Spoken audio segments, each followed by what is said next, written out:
Hello guys welcome to my blog. अनि हामी चाहिँ आज बिहानै निस्केको छौँ इलाम श्री अन्तुको लागि। म चाहिँ निस्किसकेको छु अनि केटाहरू अलिकति अगाडि छ। मेरो ब्लग अन्तिमसम्म हेरिदिनु होला अनि साथ सपोर्ट गर। Don't forget to subscribe my YouTube channel Patnali vlogs. यो चाहिँ हाम्रो सर्दी खोलाको बाटो हो अनि म चाहिँ ड्राइभ गरिरहेको छु, त्यही पनि भिडियो गर्दैछु। अलिअलि भिडियो त बनाउनै पर्यो अनि अब तेल हाल्नु पर्यो। अनि मैले मिलन भाइलाई भेटेको छु बिहान बिहानै। मिलन भाइ चाहिँ बुहारी बिरामी भएर हेल्प पोसाएको रहेछ। अनि यत्तिको माया गर्ने बुढा चाहिँ सबैले पाउनुपर्छ भन्दै थिएँ मैले चाहिँ। अनि अब छुट्यो, त्यसपछि फेरि हामी लाग्यौँ। यो चाहिँ पानबारीको बाटो हो र फेरि पनि मैले ड्राइभ गर्दै भिडियो बनाउँदै थिएँ, केही बोल्दै। एकदम फ्रेस भइरहेको थियो बिहान बिहानै है। यसरी स्कुटरमा मजा आइरहेको थियो। म चाहिँ भिडियो बनाउँदै थिएँ अनि केटाहरू चाहिँ अलिकति अगाडि थियो, भीम र मिलन चाहिँ। म चाहिँ भिडियो बनाउँदै बिस्तारै गइरहेको थिएँ। अनि मेरो स्कुटर चाहिँ बिग्रेको छ, तेलको पाइप चुडेर बिजोग भयो। अनि अब बनाउने क्रममा हामी बनाएर निस्क्यौँ। बाटो देख्न सक्नुहुन्छ एकदमै बिग्रेको थियो बाटो चाहिँ है। एकदम हेर्नु, खुट्टाहरू हेर्नु न यस्तो छ हालत, स्कुटरको यस्तो छ हालत। अनि बाटो हेर्नु न, मेरो हालत हेर्नु अनि कस्तो भइरहेछ।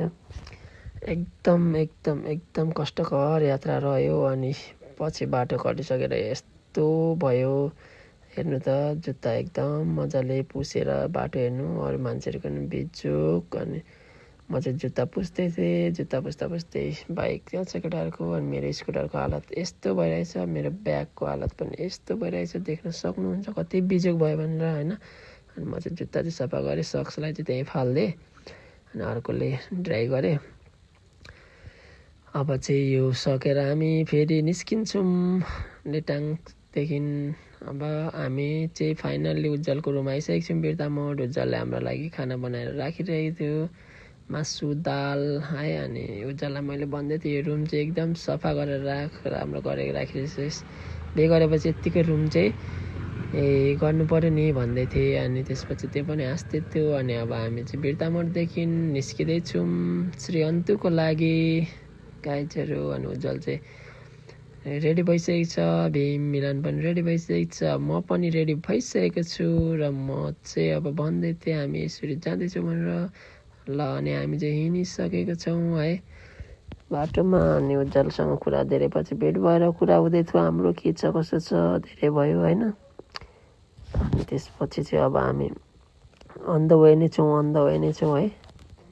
बुधबारे हुँदै जाने प्लान थियो अनि बुधबारे चाहिँ हामी आइसकेको छौँ। बुधबारे बजार निस्किन लाग्दाखेरिको भिडियो थियो यो चाहिँ। अब फाइनल्ली बुधबारे आइपुग्न लाग्दाको भिडियो हो। अनि बुधबार आएर चाहिँ हामी थोरै केही खाएर जाने, चिसो खाएर जाने भन्ने प्लान थियो। अनि हामी आयौँ अनि बुधबारे चोकाएर चाहिँ एकछिन बिसायौँ, त्यहाँनिर चाहिँ मही खायौँ। अनि अब त्यहाँदेखि चाहिँ हामी निस्क्यौँ फेरि इलामको लागि। अनि मासतिर लाग्यौँ, गर्मी थियो। बिर्ता मोड यस्तो छ धानको हालत है, धान एकदम हरियो भइरहेको छ। अनि यहाँनिर चाहिँ धेरै राम्रो दोकानहरू रहेछ, त्यहाँनिर हिउँदको समयमा एकदम चल्ने ठाउँ हो यो, सबैलाई थाहा नै होला। अनि हामी चाहिँ अब उकालो लाग्यौँ, उकालो पनि बाटो यस्तै रहेछ एकदम। बर्खामा चाहिँ यात्रा गर्दा जोगिएर हिँड्नु भन्न चाहन्छु म सबैजनालाई है, यस्तो छ पहिरोहरू गएको है। अनि अब हामीलाई एकछिन पछि पानीले भिजाउँछ, पानी पर्छ। यो चाहिँ मैले भिडियो गर्दै थिएँ उज्जवललाई के छ भनेर। अनि यो मेरो एक दुईवटा क्लिप्सहरू। यो चाहिँ अब हामी उकालो लाग्न थाल्यौँ। अब हामीलाई यहाँदेखि पानीले अलिअलि छुन्न थाल्छ, फुलहरू कति राम्रो थियो। अनि अलैँची हेर्नुहोस् त साथीहरू, एकदम पैसा हुन्छ है पाहाडमा चाहिँ। अलैँची देख्नुभएको छैन नि, यही हो अलैँची, जताततै पैसा हुन्छ पाहाडमा चाहिँ, डाँडा काँडामा देख्न सक्नुहुन्छ अलैँची। अनि अब हामी चाहिँ उकालो लाग्दैछौँ, फेरि लाग्यौँ पानीले भेट्यो। अनि हामी यहाँ सबैजना बस्यौँ, अरू मान्छेहरू पनि हुनुहुन्थ्यो। अनि अब हामी चाहिँ फाइनल्ली कन्यामा आइसकेको छौँ। पानीले गर्दा मैले भिडियो बनाउनु पाइनँ अरू। अब चाहिँ हामी कन्याममा यस्तो बिजोग भइरहेको छ उज्जवलको सब भिजेर है मेरो पनि सब भिजेर अनि यहाँ कति मान्छे आउनुभएको थियो तर फोटो खिच्न चाहिँ गाह्रो रहेछ अनि अब फेरि हामी लाग्यौँ कन्यामदेखि श्रीअन्तुको लागि श्रीअन्तु पनि हामी भिज्दै गइरहेछौँ है मैले भन्दै थिएँ यहाँनिर हामी यस्तो छौँ भिजेर बिजोग भयो आज लास्टै बिजोग भयो पानीले भन्दैछु मैले चाहिँ अनि उज्जवलले पनि भन्दैछ हो आज त बिजोगै भयो भन्दैछ अनि त्यही पनि हामी अन द वे छौँ होइन पानीले हामीलाई रोकेन तर बिजोग भइरहेको थियो अनि हामी चाहिँ लाग्यो अन द वे नै छौँ है बाटो चाहिँ एकदम साँघुरो रहेछ अनि अलिकति यात्रा गर्नको लागि चाहिँ ठुल्ठुलो गाडीहरू हुँदा चाहिँ गाह्रो हुने रहेछ हामी चाहिँ बाइकमा भएकोले गर्दाखेरि सजिलै भयो तर पानीले चाहिँ एकदम भिजाइरहेको थियो देख्न सक्नुहुन्छ मौसम कति राम्रो छ है कति राम्रो छ आनन्द आउने ठाउँ हो यो है सबैजना जाइदिनु भन्न चाहन्छु श्रीअन्तु फेरि पनि अलैँची हेर्नुहोस् त पैसा छ क्या पाहाडमा दोकानहरू फाटाफुट्टा रहेछन् होइन हेर्नु मौसम देख्न सक्नुहुन्छ कति राम्रो छ है अनि हामी चाहिँ यहाँ एउटा दोकानमा आइसकेको छौँ अनि यहाँनिर चाहिँ चिया खाने प्लान गरेर हामी चिया खाएर अनि हाम्रो होटल पनि आइसक्यौँ अनि होटल आएर बेलुका एकछिन निस्किउँ न त भनेर हामी चाहिँ पोखरीतिर घुम्न निस्किँदैछौँ हामी पोखरीतिर जाँदैछौँ साथीहरू अनि अब अन द वे नै छौँ पोखरीमा होइन त्यहाँनिर गएर हामी यसो फोटोसोटो भिडियो गर्ने प्लान गरिरहेको छौँ अनि हामी चाहिँ बाटोमा जाँदै थियौँ अलिक हामी बसेको होटलदेखि चाहिँ अलिक तल नै पोखरी भएकोले गर्दाखेरि अलिकति धेरै हिँड्नु परिरहेको थियो हामीलाई है हिँड्दै आउँदैछौँ उज्जवलसँग गफ गर्दै होइन के भन्दै थियो उज्जवलले पनि बिहे गर्नुपर्छ भन्दै थियो अब सबैले बिहे गरिसकेको छ मैले पनि भन्दै थिएँ अब म एक्लै छु ठिकै छ सिङ्गल लाइफ अलिकति म बाँच्छु अलिकति इन्जोय गर्छु भन्दै थिएँ अनि हाँस्दै थियौँ हामी होइन उज्जवल म चाहिँ धेरै पछि भेटे भएर एकदम खुसी पनि थियौँ होइन धेरै भयो हामी नभेटेको जस्तो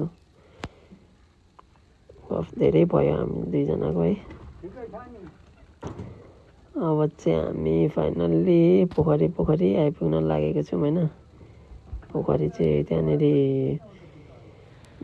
अन्तु पोखरी भन्ने रहेछ अनि एकदम त्यहाँनिरको वातावरणहरू चाहिँ होइन एकदम दामी रहेछ है उज्जवलले मलाई के भन्दै थियो अँध्यारो रहेछ डर लाग्यो बाँसघारी कहाँ हिँडाएको केटाहरूले भन्दै थियो अनि त्यही पनि आउँदै थियो अनि यहाँ पनि भन्दै थियो है जाडो भयो कहाँ कुदाउँछ केटाहरूले भनेर पुरा बिच्किँदै थियो त्यही पनि हामी चाहिँ हिँडेकै थियौँ त्यो चाहिँ पछाडि आउँदै थियो अनि अब हामी पोखरी आइपुग्न लागेको छौँ होइन पोखरीमा देखाउने छौँ हामी के गऱ्यौँ कसरी फोटो भिडियो अनि टिकटकहरू बनाइरहेको थियौँ होइन एकदम उज्जवलले चाहिँ मेरो बारेमा के भन्दै थियो अनि भिडियो बनाउँदै थियो क्या अनि एक्लै हाँस्दैछ एक्लै है मेरो बारेमा बिल्ला हान्दैछ कि यसले चाहिँ यस्तो बिल्ला हान्दै रहेछ भने नि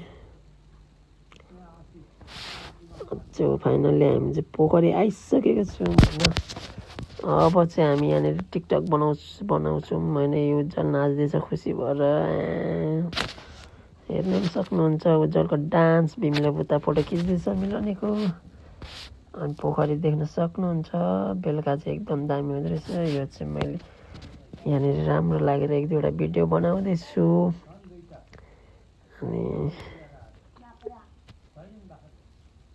देख्न सक्नुहुन्छ भिडियो मान्छे सबै भिडियो गर्दै हामी अनि यहाँबाट चाहिँ अब निस्किन्छौँ एकछिन वरिपरि राउन्ड हानौँ भनेर होइन अनि यो भिडियो फोटो खिचिसकेपछि चाहिँ हामी निस्किँदैछौँ अनि अब यो चाहिँ रात पऱ्यो सुत्यौँ हामी अब यो चाहिँ बिहानको भिडियो है अरू भिडियो बनाउनु पाइनँ नि त मैले सुतिहालेछु अहिले चाहिँ हामी अन्तुको लागि 4 बजे उठेर निस्किँदैछौँ त्यो चाहिँ 5:17 सूर्योदय हुने भएकोले गर्दाखेरि हामी बिहानै निस्किँदैछौँ अनि फाइनल्ली अन्तु डाँडा पनि आइसकेको छौँ होइन अनि यहाँ चाहिँ 2-4जना मान्छेहरू अगाडि नै आइसक्नु भएको रहेछ अनि हामी चाहिँ अलिकति ढिलो भयौँ देख्न सक्नुहुन्छ टावर यहाँबाट हेर्नुपर्ने रहेछ है यो डाँडामा चाहिँ जानको लागि चाहिँ 50 रुपियाँ तिर्नुपर्ने रहेछ है साथीहरू अनि घाम चाहिँ अलिअलि रातो देखिँदै थियो देख्न सक्नुहुन्छ अनि त्यो डाँडा अनि घाम चाहिँ झुल्किसकेको थिएन अलिअलि रातो हुँदै थियो तर फोटो भिडियो बनाउँदै बसेँ घाम नझुल्किन्जेल। अनि यहाँनिर चाहिँ खासमा चाहिँ बर्खाको टाइममा चाहिँ यो बादलले गर्दाखेरि घाम नदेखिँदो रहेछ, त्यही भएर बर्खाको टाइममा चाहिँ नआउनु होला कोही पनि, जतिसक्दो हिउँदामै जानु होला है। घामै देखेन कति वेट गरेँ हामी, लगभग 1 देखि 1.5 घन्टा त वेट गऱ्यो होला, तर घामै देखेन। अनि घाम नदेखे पनि अब यहाँ आएपछि फोटो भिडियो त गर्नै पऱ्यो होइन। अनि 1-2वटा भिडियो बनाएँ उज्जवलसित। अनि घाम देखेन भने उज्जवल स्याड भइरहेको थियो, अनि म चाहिँ घाम नदेखेर के भयो त भनेर इन्जोय गर्दै थिएँ होइन। फोटो भिडियो बनाउन व्यस्त थिएँ म। अनि देख्न सक्नुहुन्छ यस्तो छ मौसम चाहिँ त्यहाँनिर। अनि मैले चाहिँ यहाँनिर के भन्दै थिएँ नि, घाम हेर्न आएको, घामले मलाई हेरेर गयो भन्दै थिएँ। हुन पनि हो, घामै देखिएन। अनि एकछिन झुल्क्यो, मलाई हेऱ्यो, मलाई गयो घाम है। गाइज हेर्नु यस्तै छ, फोटो भिडियो बनाउनु सबैजना व्यस्त भइरहेको थियो। अनि सबैजना आफ्नो तालमा थियौँ है। उज्जवलले मेरो भिडियोहरू बनाइदिरहेको थियो, मैले चाहिँ आफै बनाउँदै थिएँ। अनि देख्न सक्नुहुन्छ अन्त डाँडा। अनि अब हामी चाहिँ यहाँबाट निस्किँदैछौँ। अनि तल झर्दाखेरि इलामको घरहरू चाहिँ कस्तो हुन्छ भनेर म तपाईँलाई देखाउँदैछु। देख्न सक्नुहुन्छ यो चाहिँ इलामको घरहरू, हेर्नुहोस् एकदम स्विट हुन्छ है, मनमा एकदम घरहरू मनपर्ने। अनि हामी चाहिँ भिडियो फोटो खिच्दै यसरी भिडियो बनाउँदै थियौँ चिया बगानमा। जानु अगाडि 1-2वटा भिडियो त चिया बगानमा बनाउनै पर्यो इलाम आएपछि होइन त। अनि मेरो भिडियो बनाइदियो उज्जवलको भिडियोग्राफी एकदम राम्रो छ है, त्यही भएर उज्जवललाई बनाउनु लाग्यो मैले चाहिँ। अनि म चाहिँ एक्लै बसिरहेको थिएँ। अनि फेरि उज्जवललाई भिडियो बनाइ मागेँ, बना भनेर जबरजस्ती बनाउनु लाग्यो, किनभने यो मानेकै थिएन हो भिडियो बनाउन। अनि अब चाहिँ हामी अन्त्यको होटलबाट निस्किसकेको छौँ। अब हाम्रो यात्रा भनेको चाहिँ धरान हुनेछ घरमा है। अनि घर फर्किने क्रममा हामी चाहिँ उज्जवलको फेरि बिर्तामोडमा अफिस भ्याउनु पर्ने भएर बिहानै निस्क्यौँ होइन। डाइरेक्ट हामी चाहिँ अब बिर्तामोड आएर खाना खाएर अनि निस्किने छौँ। ल थ्याङ्क्स फर वाचिङ गाइज।